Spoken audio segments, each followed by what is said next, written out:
think we can get started, Mr. Hardesty. Good morning, everybody. Good morning, everybody. I'd like to call the April 22nd Power Board meeting to order.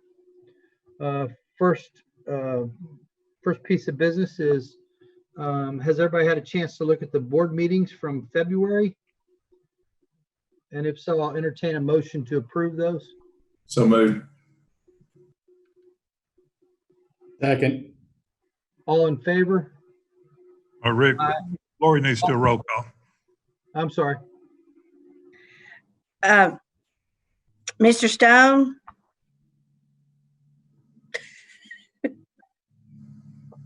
Here. Mr. Bradley? Yes. Mr. Lance? Aye. Mr. Hardesty? Aye.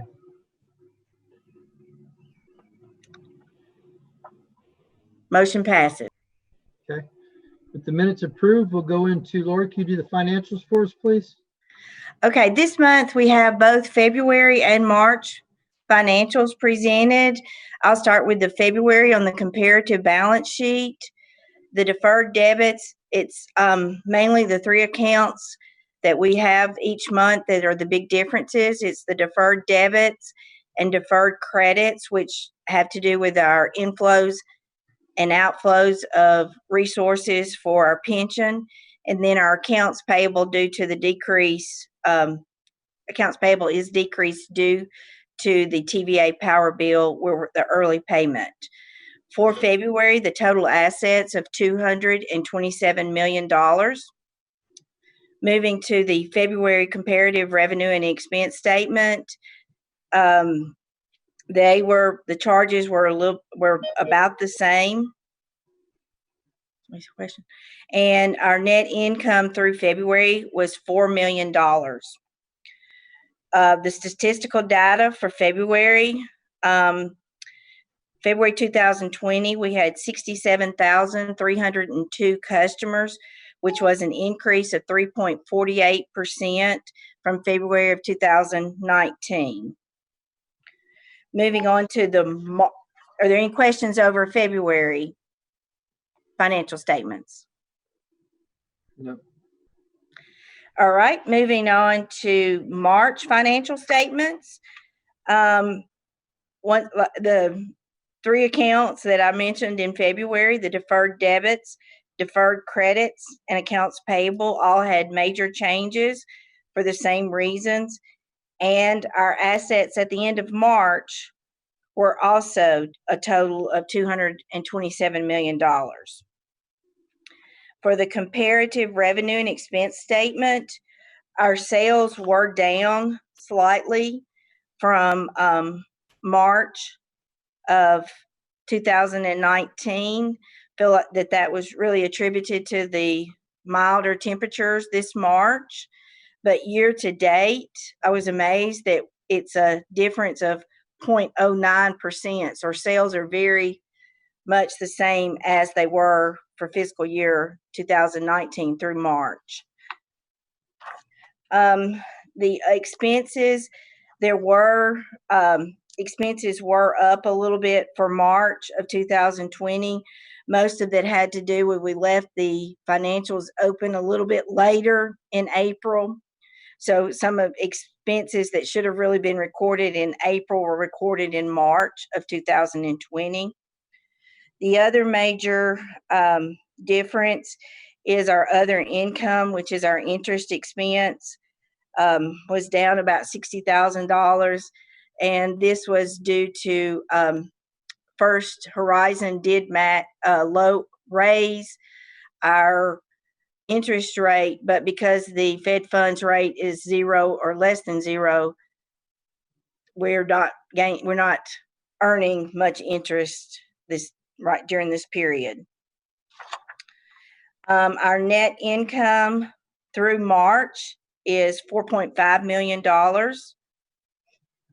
And moving on to the statistical data, for March 2020, we have 67,831 customers, which is an increase of 3.48% from March 2019. Any questions on the March financial statements? Okay, I'll move on to the disbursements and ACH transfers for February 2020. That total was $16,461,376.77. And then our disbursements for March 2020 was $13,491,656.05. Most of the disbursements were our normal disbursements. I did want to go ahead and let the board know that during the month of April, Murfreesboro Electric has paid off both of our outstanding debt. So as of today, Murfreesboro Electric is debt-free. So those disbursements will show up in our April disbursements for this month, whatever month. Okay, moving. Any questions on disbursements? All right, for our uncollectibles, for the month of February, we had 127 uncollectible accounts for a total of $13,580.37. There were 8 accounts that were over the $300 mark. Most of those, 7 of those were residential, had 1 commercial that was an apartment complex that changed owners. For the month of March 2020, we had 88 uncollectible accounts for a total of $7,961.18. We had 6 accounts that were over $300. 5 of those were residential with good pay customers, no deposits until their final bill.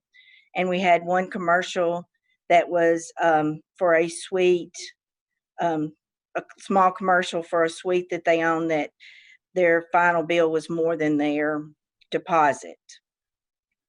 For the bad debt analysis report through March 2020, our net bad debt expense is $51,764.97 or 0.0394% of sales.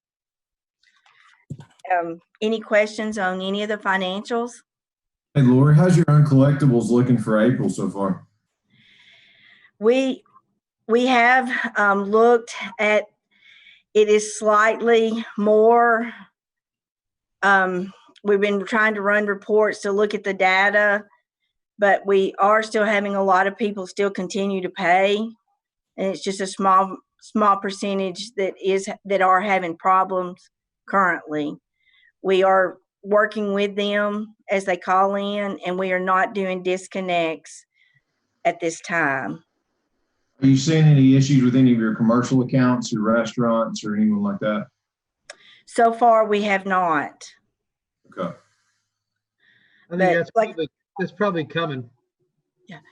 We've started running reports 2 Fridays ago. I guess it was 2 weeks ago. We started running some reports because an open balance register that would look at 30, 60, 90 to kind of help us, because we really didn't have reports that we were obtaining to look at that day to day. So we did look at what we compared at the end of March to June 30th of 2019, where we had an open balance report.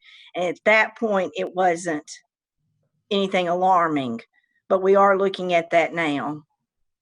And I know PD is probably going to, TVA's got a lot of programs that they're going to implement that I think he may be discussing. That's maybe options where we can help customers.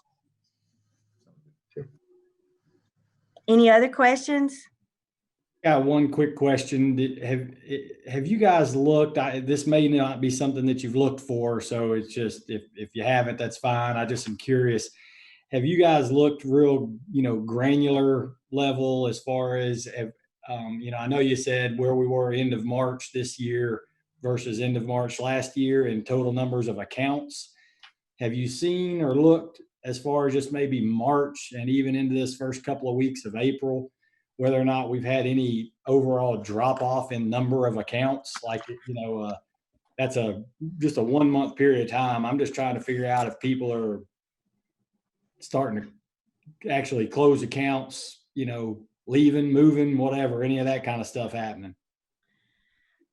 I know I've had, one customer this week that I've spoken with personally that couldn't move because of COVID-19 and wanting to end her service, but I don't think we're seeing that yet. And I think that may not be because of the fact that we're not disconnecting service. Yeah. So I don't know. I don't know if Darren, if they're seeing anything from the water side like that. No, it's too soon. I've been trying to we've been running some reports, but we haven't seen any significant deviation as of yet. Now, I agree with Mr. Hardesty that may be in a lag. We may be seeing that in the next 30 to 60 days, but not currently. Yeah, Rick, I'm not aware of any drop off in customer accounts, but we realize not being able to disconnect that we're going to, our accounts are going to be older, and our 30, 60, 90 will be going up. But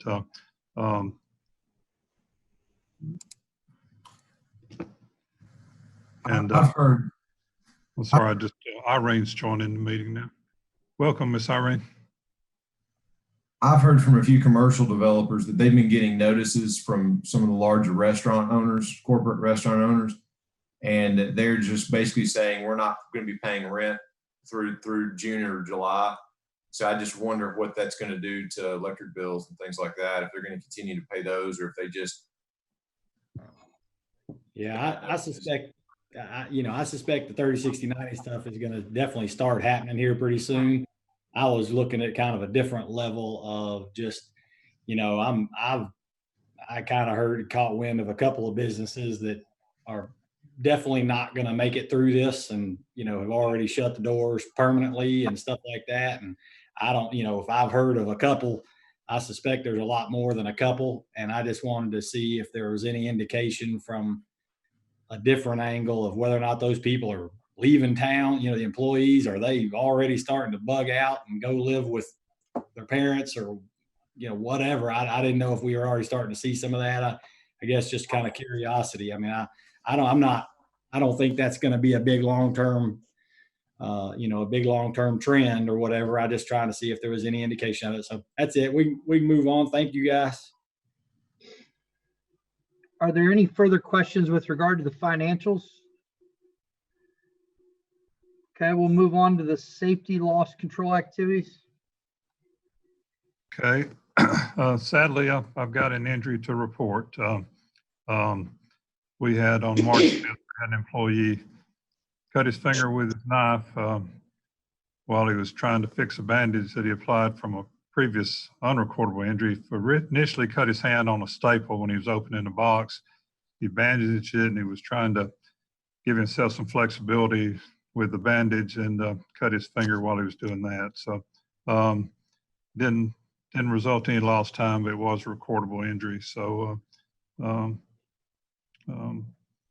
anyway, our roughly 15-month streak came to an end. So, but fortunately, it was still, there's no lost time. We just had to record this one. So that's all I've got on safety. Oh, I got April too. I'm sorry. That was in March and nothing to report in April. So that's a good report. Material purchases. Purchases under $25,000 that I approved this month or the month of March were $316,618.61. There were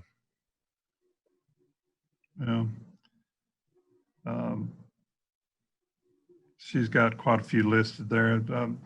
I guess they're all on the same purchase order, but really only one purchase between 25 and 50 for some 500 concentric cable, $42,815.52. And then we bought $135,742 worth of transformers for the month from our contract with TVA. And I'll continue into the fuel cost. Unless somebody had any questions on the purchases. The total fuel cost for April's really extremely low, right around 1.43 cents for standard, slightly higher for manufacturing, and large general 1.446. Anyway, this is about 23% lower than the 3-year average, and it's just due to the mild weather and lower sales than expected for February. So if you look at the bar chart, they're projecting that fuel cost out to stay low for the next 12 months. So that's a good thing for these customers that are struggling to pay their bills, and also have the fuel costs for May just about the same, 1.415 for standard. Large general is a little bit cheaper, but same thing, about 23% lower than the 3-year May average. And most of this they're saying is primarily due to the pandemic impacts and mild weather, so lower sales for sure for the month of March. So anyway, good to have a little bit of break on their bills.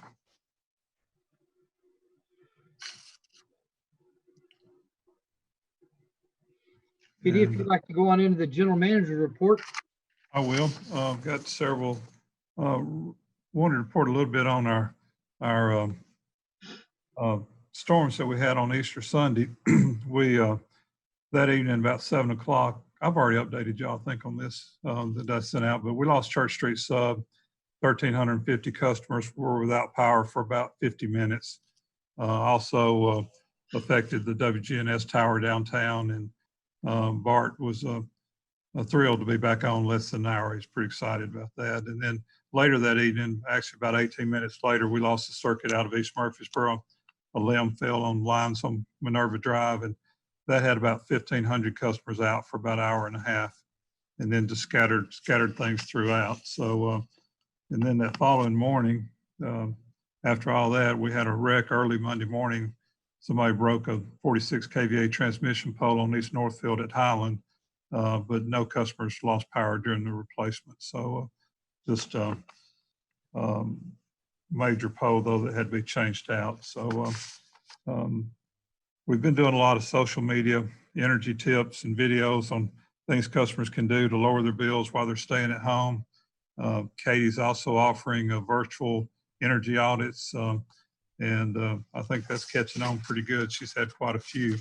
I also want to report, I guess could have done this during safety, but we received $4,860 from our insurance company for our safety record for the 6-month period ending in December. So it's always good when it's we translate those good safety practices into dollars as well. I sent y'all an update on the merger, pretty detailed last week, but we had a regulatory call on Friday, and it's changed a little bit. They're about a week behind what I sent y'all. Originally, they were going to present it to the executive group, including the CEO, on this Monday, but it's been pushed out till next Monday. They're going to present it to the board at the board briefing on May the 6th, and then the board meeting actually will be on the 7th. This doesn't require board action. It's just information to the board, and they'll release an announcement on the 7th is what they're telling us. So, and then they also actually had the previous conference call we had, they requested, they didn't need any information, said they were done, but they came back this time and they want to do a little discovery on some of the savings that we identified. Mostly their questions were around Middle Tennessee, the savings associated with not building their complex. So as of yesterday, we still did not have that. I thought it was coming Monday, but and they also had a question about, I didn't think it was really relevant to the merger discussion, but they talked a little bit about the team talked about the COVID-19 and could we face it better together or separately? And I really didn't think that was relevant to the merger discussions, but Chris and I worked up a response on that and sent it to them Monday. So we think the same synergies and efficiencies from combining would apply to the dealing with COVID-19 just as well. Lori mentioned TVA's got a couple of initiatives. that they're working on. There's a community care program where they're willing to match funds if we partner up with the agency that will be providing assistance for COVID-19 related issues, including power bills. Our matching amount is $30,000, so we'll be working on that very, very soon and let you know how we decide to use that money. They've also initiated Monday, they announced a back to business program for our very large customers, our B, C, and Ds that may have had to shut down during this period. And it's going to provide some relief to them from April through till September. So that's real new. We've got a conference call on that Tuesday to go over the details of that. And but we only have 4 B, C, and 4. Well, we got 3 Bs and 1 C. That's greater than 5,000 kW customers. General Mills is a C. They have not experienced a shutdown. They're running full capacity. Rich Products is one of our Part Bs. They did shut down for a week, but it was because of a positive test where they had to come in and sanitize. And during that period, we were able to change out a 30-year-old transformer that was leaking, and it worked out. Timing on that worked out pretty well. That while they were down cleaning, we went in and changed that transformer. MTSU, obviously, when they sent students home, they had a reduction in their usage. And Amazon's our 4th Part B customer, and they're running full gun right now, as much as they can do. So not much impact on our customers. Rich is back up and running now, so really didn't see any of our large customers shutting down during this period of time. That's really all I've got to report. Hey, PD, how much was the check that the insurance company wrote us? $4,860. That wouldn't go very far, but have we ever in the past, tried to kind of let the employees participate in a little bit of something like that? First thing to kind of pop. We do. They get we give them $100 for every 6 months that we don't have a lost time accident. Oh, perfect. Okay, yeah, cool, very good. Yeah. So it's about a wash, yeah. Okay. But good question. Yeah, we do share it with employees. Miss Gina?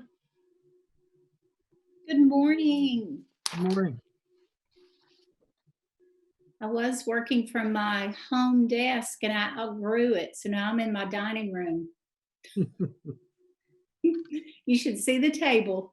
Not only are we dealing with a pandemic and multiple working schedules, we're also going through a merger. So there's a few things going on, but hopefully in your packet you received compensation change information. Yep. Lance Jones, second shift serviceman, moving to the second period, second year, and his rate is listed there. There are only 3 tiers for this position, so he will top out next year when he gets to the 3rd period, 3rd year. So he's doing an excellent job. Good. The other items we did not put in your packet of information, but we did want to just share with you all kind of what we're doing regarding the coronavirus and then answer any questions you may have. As you all certainly know, that Friday, March 13th, the president declared the national emergency. Immediately that Monday on the 16th, PD and his leadership team started taking action to implement additional protocols, and we closed the lobby to the public on Thursday the 19th. The drive-through window is still open. So we've done an excellent job of assisting customers through signing up through electronic means and things like that. So they've been very patient, and I think a lot of that has been working well. On Monday, March 23rd, we started dividing up teams. trying to split shifts because we were learning more information about how we need to decrease the exposure in the office. So we worked on doing split shifts, some people working remotely, just trying to decrease the number of people in the office. And we're continuing to work on that. April 1st is when the Department of Labor set up the Families First Act. So we've worked with several employees regarding that.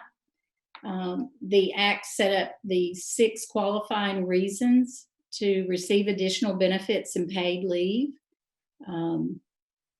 We have sent out numerous employee communications regarding CDC information, all the added MED precautions. We've set up new payroll codes that Daphne's worked on. We've implemented new forms to use. We've drafted a new pandemic protocol.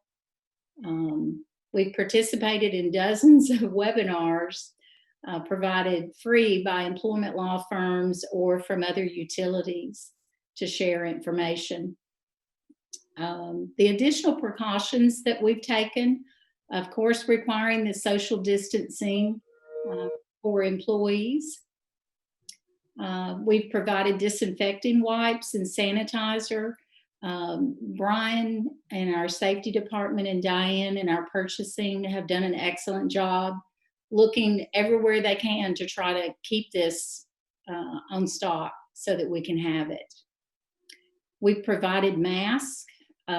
We also want to thank Middle Tennessee. They received some masks and they shared with us, and we distributed those 2 weeks ago.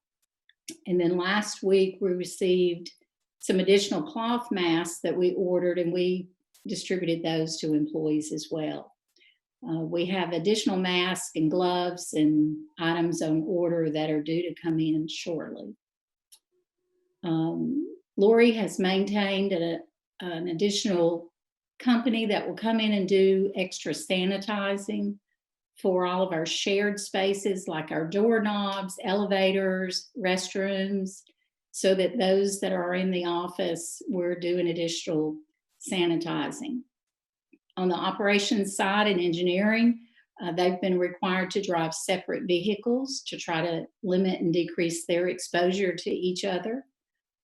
And then we're also working with a company to try to get plexiglass added to the front CSR desk.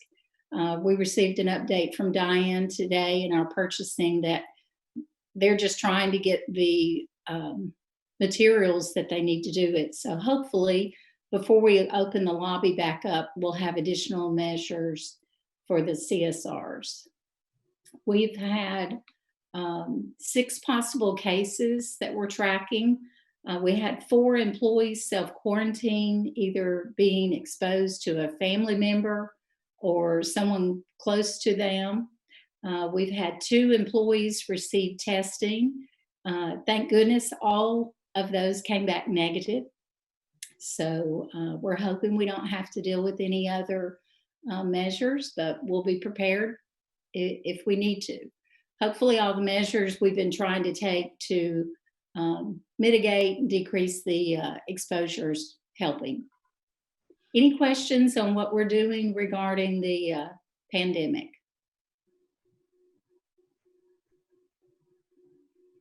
Are you doing anything as they enter the building? Not at this time. Okay.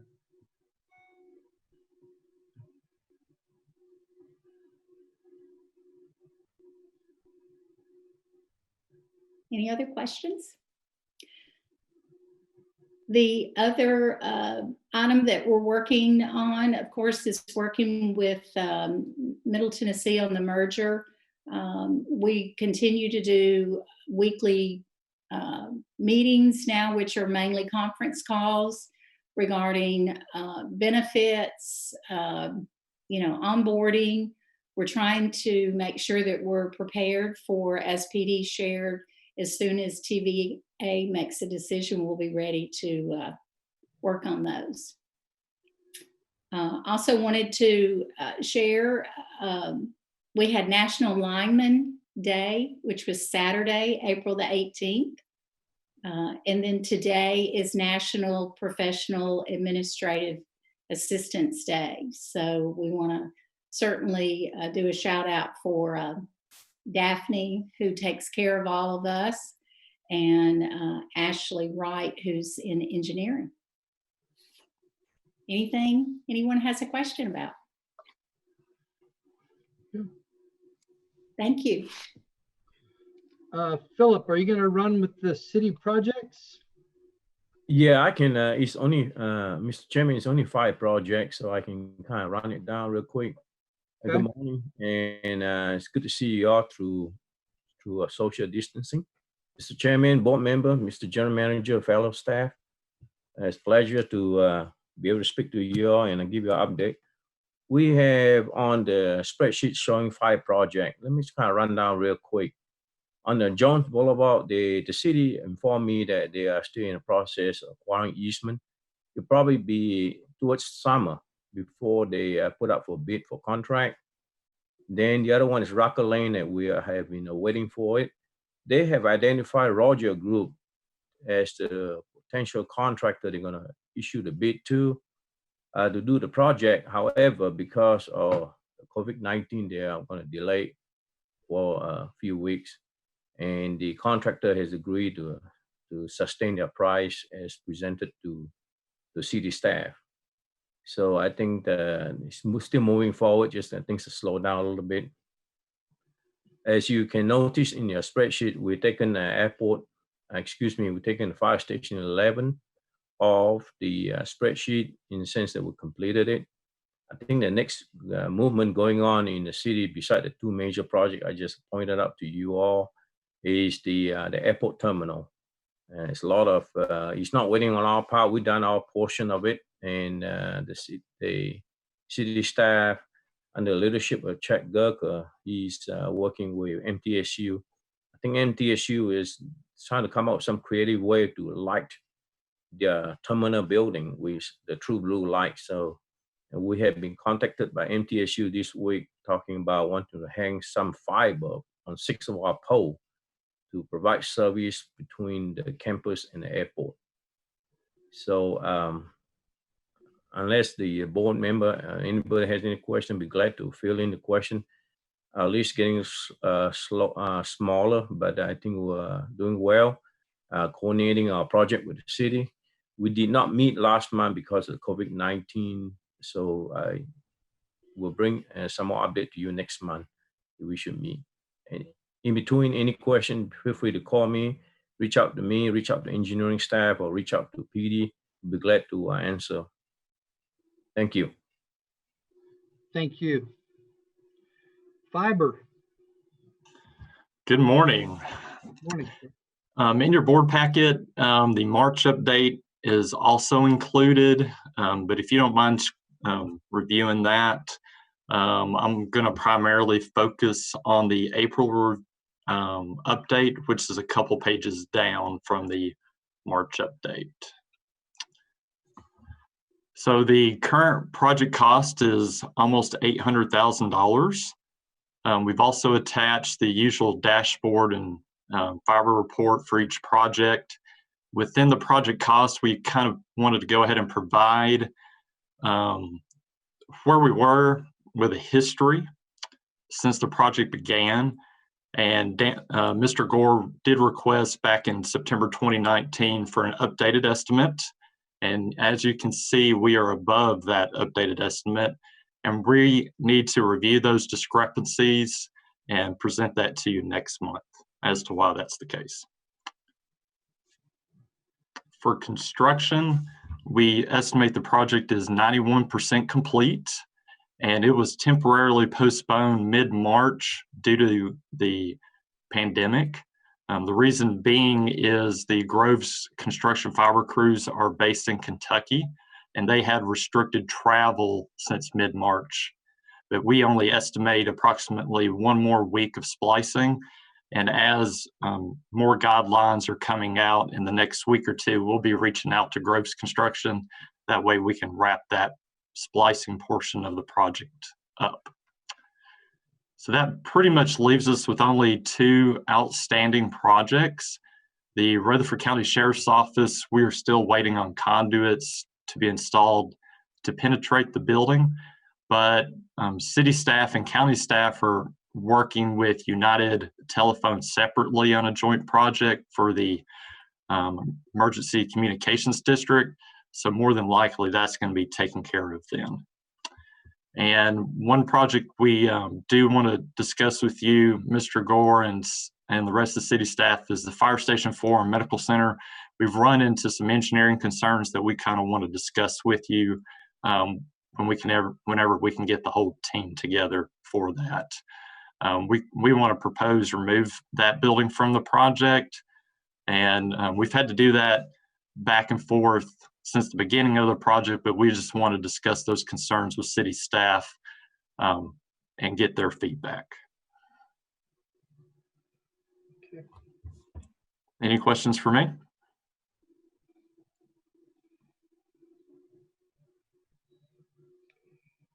Thank you. Thank you. Are there any action items to come before the board?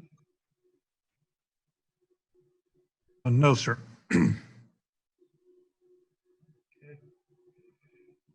Is there any further business to come before the board? Rick, I would like to add on to what Gina had updated on their COVID-19 response. And of course, everybody knows that Governor Lee announced his stay-at-home order will be allowed to expire April 30th, and except for a few counties, and which we're not one.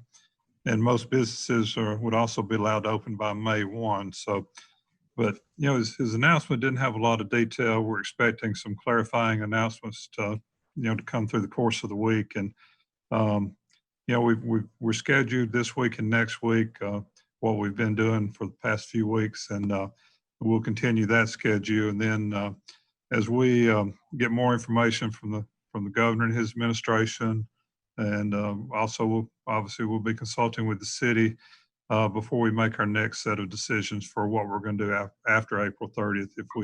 If we do reopen, I feel sure that we'll phase that in. And if we bring all the crews back, we'll stagger them in some capacity so that we can not have overlap so much with them, because even though we feel like we're on the downside of the curve, there's still a lot of cases out there. So we'll proceed cautiously, but this thing's changing so fast, so fluid that we don't try to make decisions too far ahead. So we're starting to gather whatever information we can to decide what we want to do after April 30th. And we just don't want to undo all the good that we've done this past month. I agree with that. If there's nothing else to come before the board, I'll entertain a motion to close the meeting. I'll move to adjourn. Second. All in favor? Aye. Aye. I got it. I got everybody.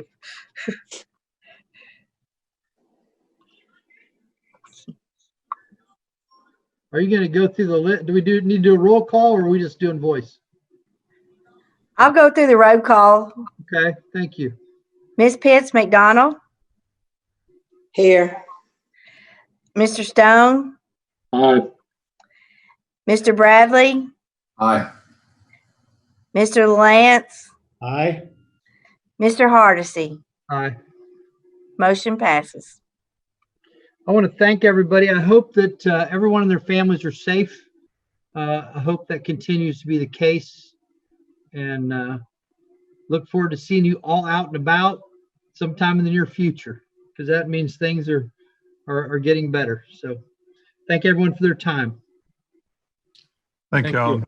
Thank you.